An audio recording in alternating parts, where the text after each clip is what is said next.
semua, balik lagi di sesi Side Talk atau Psychology Talk. Wah, udah lama banget aku nggak bikin video Side Talk ya. Seperti biasa, aku kemarin sempat update di IG story aku. Aku janji Sabtu ini aku mau upload tentang Side Talk lagi atau membahas seputar psychology atau Psychology Talk. Nah, jadi hari ini aku membahas tentang topik yang sebenarnya ini udah lama banget dibahas dan mungkin udah banyak banget yang tahu, tapi banyak banget juga yang ternyata belum ngerti dan mungkin belum paham betul ya tentang hal ini gitu. Nah, ini kalian bisa tebak mungkin dari judul, yaitu aku membahas soal Undang-Undang PLP atau Pendidikan dan Layanan Psikologi, yang dimana itu baru diterbitkan untuk istilahnya tuh melindungi ya dari tenaga kerja atau pelayanan dari psikologi dan juga pendidikan psikologi. Dan aku membuat video ini karena memang banyak banget yang di request, dan ketika aku bikin video psikologi pun di Instagram ataupun di TikTok itu banyak banget yang masih nanya-nanya tentang Undang-Undang PLP ini karena masih belum ngerti gitu tentang peraturan baru yang sekarang untuk pendidikan dan layanan psikologi. Oke, tanpa lama-lama lagi, langsung aja aku bahas. Keep on watching!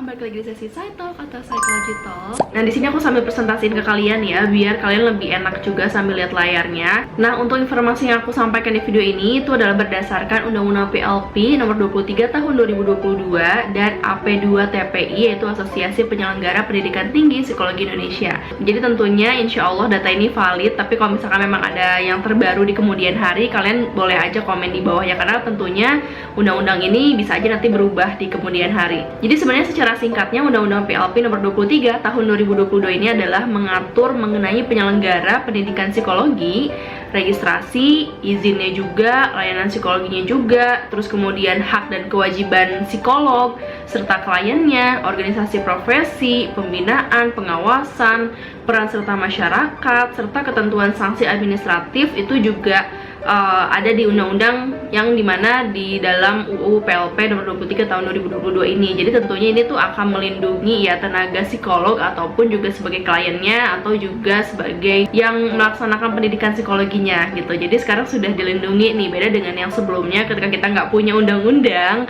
itu kan jadi ada orang banyak yang semena-mena ya, seperti mereka bisa semena-mena untuk membuka praktek psikolog padahal mereka bukan psikolog. Nah, ini beberapa pengetahuan tentang undang-undang PLP ini. Yang pertama, diresmikan atau disahkan itu pada tanggal 7 Juli 2022. Yang kedua, awalnya diusulkan oleh HIMSI atau Himpunan Psikologi Indonesia. Jadi HIMSI itu adalah kayak mungkin kalau dokter itu IDI ya, Ikatan Dokter Indonesia. Nah, kita tuh yang psikologi punya namanya HIMSI. Jadi pada tahun 2019 untuk menjamin adanya kepastian hukum dengan nama RUU Profesi Psikologi. Kemudian sempat berganti nama menjadi RUU Praktik Psikologi pada tahun 2020, dan ya kemudian berganti nama kembali menjadi RUU Pendidikan dan Layanan Psikologi yang saat ini disahkan. Dan sekarang kita udah masuk ke inti dari pembahasan hari ini, yaitu tentang pendidikan yang masih banyak banget dibingungin sama mahasiswa-mahasiswa psikologi yang sekarang, Kak aku mau ngambil S2, Kak aku mau ngambil profesi. Nah, sebenarnya tuh bedanya tuh apa gitu. Jadi setelah adanya undang-undang PLP ini, pendidikan psikologi itu terbagi menjadi dua, yaitu jalur akademik, yang kedua jalur profesi. Untuk yang jalur akademik itu kayak biasa aja gitu, kayak yang sebelumnya ada dari program sarjana,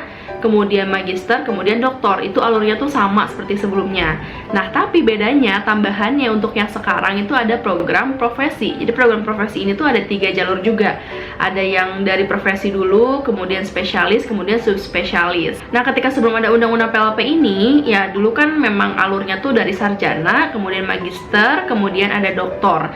Dan magisternya itu ada magister profesi, ada juga magister sains kan. Jadi dibagi 2 gitu. Nah, kalau misalnya setelah adanya undang-undang PLP ini, itu tuh dibagi ke dalam 2 jalur ya. Sebetulnya sama aja kalau logikanya tuh ya, ada magister profesi sama magister sains, cuman bedanya tuh kayak beda istilah gitu kan, tapi juga memang dari segi pendidikannya juga beda gitu. Untuk yang sekarang setelah ada undang-undang itu tuh terbagi ke dalam akademik dan profesi. Yang untuk akademik ini alur pertamanya tuh kalian sarjana dulu ya, bisa 3,5 tahun sampai 4 tahun. Kemudian setelah itu kalian ambil magister psikologi sains ya, jadi ini tuh lebih ke sains akademik gitu ya. Dan untuk magister yang yang sains ini kalian tuh bisa dari psikologi, bisa juga dari non psikologi. Jadi S1-nya tuh bisa dari luar psikologi ataupun kalian yang dari psikologi juga bisa gitu. Kemudian yang ketiga alurnya yang terakhir adalah doktor psikologi atau S3 gitu ya.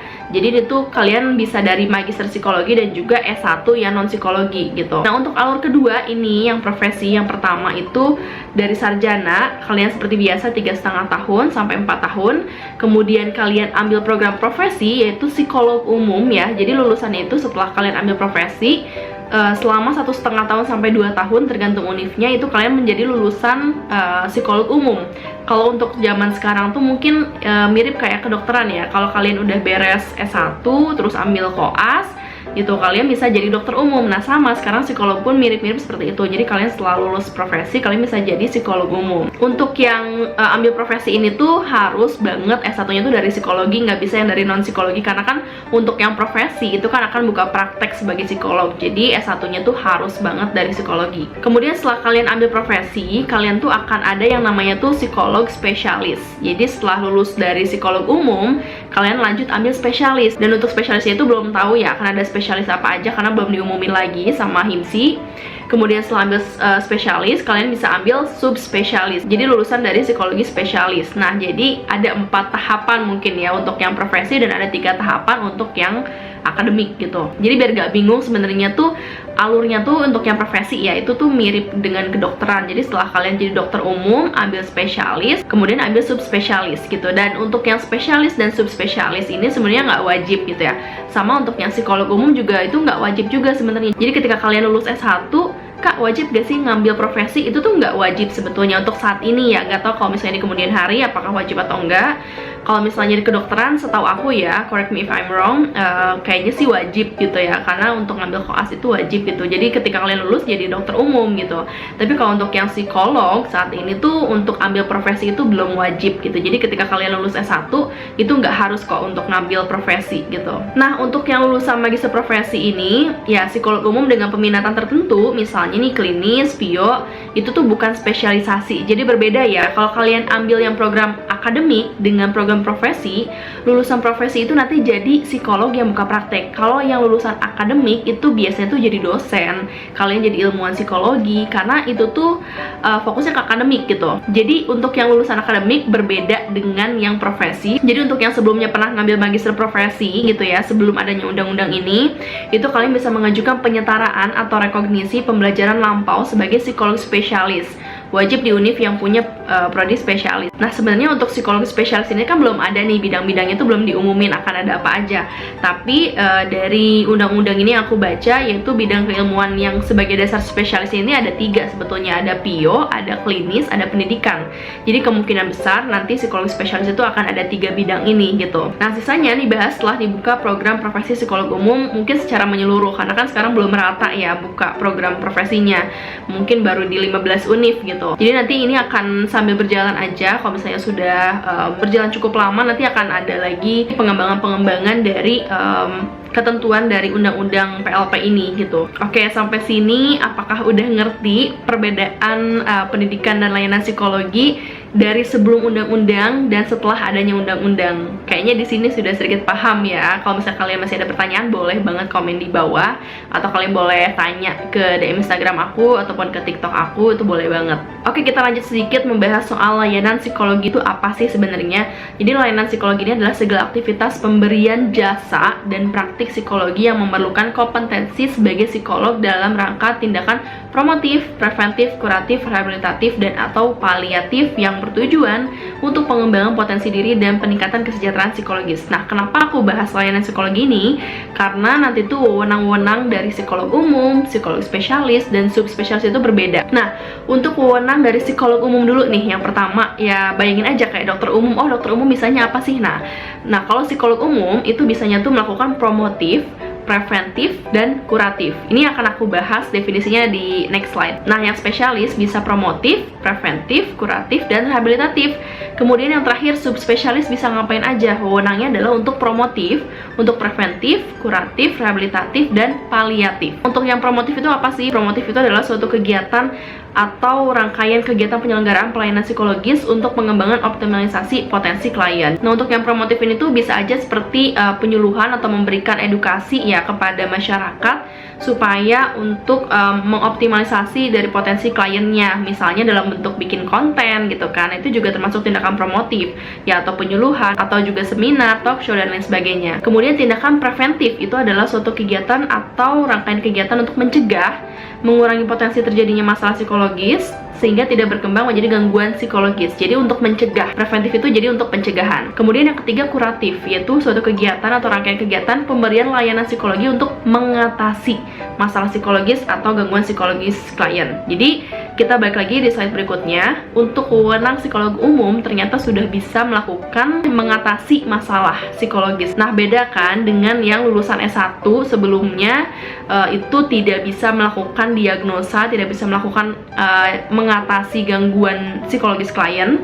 Tapi kalau ketika kita sudah ambil profesi, yaitu S1 plus profesi ya, itu disebutnya itu S1 plus biasanya gitu.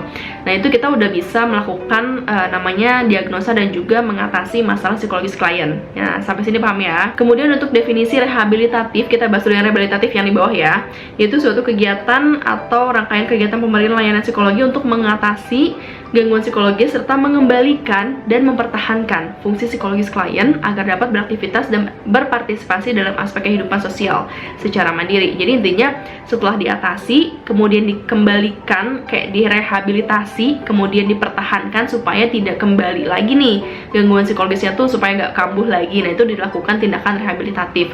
Nah, ini adalah batasan wewenang sampai psikolog spesialis gitu ya. Jadi ada 4 wewenang gitu. Kemudian yang terakhir, ada tindakan paliatif, adalah suatu kegiatan atau rangkaian kegiatan untuk memberikan layanan psikologi sesuai bidangnya yang mengalami penyakit kronis gitu, dan atau terminal untuk memaksimalkan kualitas hidup yang tenang dan nyaman secara psikis, sosial, spiritual dengan memfasilitasi perancangan lingkungan fisik dan pemberdayaan lingkungan sosialnya. Jadi untuk paliatif ini tuh biasanya untuk yang mengalami penyakit kronis, atau mungkin kalau kita bayangin nih gitu ya, dokter spesialis atau dokter subspesialis bedah syaraf gitu. Jadi intinya spesialis bedah syaraf, aku kurang paham kedokteran ya, tapi intinya ketika misalnya kita sudah menjadi dokter spesialis bedah, nah bedahnya tuh bedah apa nih? Oh, bedah syaraf, bedah apa gitu. Ini correct me if I'm wrong ya. Nah, bayangin aja kayak di psikolog juga, kalau misalnya untuk yang spesialis, misalnya nih spesialisnya klinis gitu kan. Nah, subspesialisnya itu misalnya klinisnya tuh klinis apa ya? Misalnya klinis anak gitu. Nah, jadi mungkin untuk yang subspesialis ini itu membahas penyakit psikologis atau gangguan psikologis yang sudah lebih kronis, yang sudah lebih parah. Nah, itu adalah wewenang dari psikolog subspesialis gitu. Jadi sampai sini paham. Jadi untuk yang subspesialis itu tentunya akan lebih spesifik lagi. Dan untuk yang spesialis ini ya kita bayangin aja ada PIO, ada klinis, dan juga ada pendidikan. Tapi untuk di beberapa univ untuk saat ini tuh namanya tuh udah bukan PIO lagi, namanya bukan udah klinis lagi. Tapi jadi ada beberapa teman aku yang udah ngambil program profesi ya, sekarang tuh namanya tuh udah bukan PIO lagi, tapi itu latar industri kalau nggak salah. Kemudian yang klinis itu udah bukan klinis namanya, tapi latar kesehatan kalau nggak salah ya. Dan untuk ini sebetulnya untuk nama-namanya itu tergantung univnya, bisa aja berbeda-beda. Sama kayak sebelum adanya undang-undang ini, nama-nama mata kuliah, nama-nama praktikum, dan kurikulumnya juga bisa berbeda-beda setiap univ gitu. Jadi ya mungkin itu beda nama aja, tapi sebetulnya pada intinya sama ya. PIO itu ya mungkin latar industri, klinis ini latar kesehatan gitu. Jadi intinya lebih ke sana. Oke, kita sudah hampir di penghujung pembahasan hari ini. Jadi untuk layanan psikologi ini tuh terbagi menjadi 2 ya. Yang pertama ada praktik psikologi, ada juga yang jasa psikologi. Untuk yang definisi jasa psikologi ini adalah layanan psikologi kepada klien yang mencakup berbagai ranah aktivitas kehidupan individual, sosial, dan institusional klien. Kemudian untuk yang praktik, itu layanan psikologi kepada klien yang mengalami masalah psikologis atau gangguan psikologis dalam berbagai ranah aktivitas kehidupan individual, sosial, dan institusional klien. Ini contoh-contohnya ya. Untuk jasa psikologi ini bisa pengukuran psikologis ya, atau tes psikologi atau psikotes, kemudian psikoedukasi ya, mungkin kayak aku sekarang psikoedukasi, bikin konten gitu kan, atau mungkin seminar, talk show, dan lain sebagainya. Kemudian penelitian, kemudian juga penanganan sosial. Kalau praktik psikologi itu ada konsultasi, ada konseling, mungkin mentoring gitu ya, kayak yang aku lakuin juga saat ini tuh aku mengadakan mentoring, dan itu berbeda dengan konseling. Kalau untuk mentoring ini kan memang terbatas untuk yang S1 psikologi gitu, jadi tidak bisa melakukan diagnosa. Nah, kalian bisa cek aja di link di description box atau di Instagram aku atau di TikTok aku aku. Di sana aku buka private mentoring. Oke, lanjut. Kemudian ada psikoterapi, ada psikoedukasi juga bisa termasuk dalam pelatihan. Dan untuk bantuan psikologis awalnya termasuk dalam praktik psikologi. Oke, itu dia pembahasan tentang undang-undang PLP hari ini. Semoga bisa membantu kalian yang masih bingung, udah lihat di Google, lihat di Instagram, di TikTok, masih bingung banget udah baca informasi segala macam, tapi kayaknya urutannya tuh kok kayaknya belibet gitu ya, undang-undang yang sekarang gitu, kok kayaknya pendidikan yang sekarang psikologi itu kayaknya lebih rumit, lebih banyak alurnya, lebih banyak pembagian-pembagiannya. Semoga di video ini kalian bisa lebih terbayang bahwa ya sebenarnya alurnya tuh nggak ribet kok, dan pembagiannya juga nggak ribet gitu. Kalian tinggal bayangin aja kalau pendidikan psikologi yang saat ini itu terbagi menjadi dua, sama kayak sebelumnya juga sama kan, sebelum adanya undang-undang juga itu terbagi menjadi dua, ada yang program magister profesi sama magister akademik, magister sains gitu kan.